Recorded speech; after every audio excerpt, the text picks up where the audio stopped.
What's up guys, in today's episode of Beyond the Lecture, we're going to talk about shutter speed.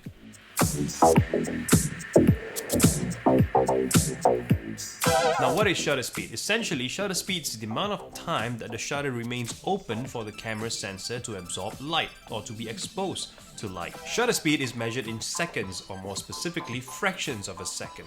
So the larger the denominator, the faster the shutter speed will be. For example, 1/1000th of a second is much faster than 1/30th of a second.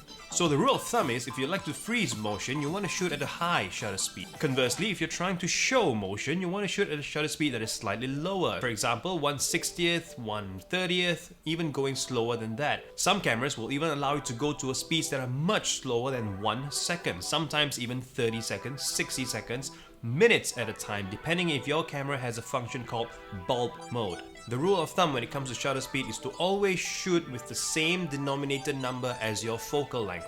So if you're shooting at 24mm, your shutter speed should then be at least 1/124th of a second. Now this should allow you to eliminate any kind of camera shake that would show up in your images. When it comes to applying the right shutter speed for video, always remember the 180-degree rule.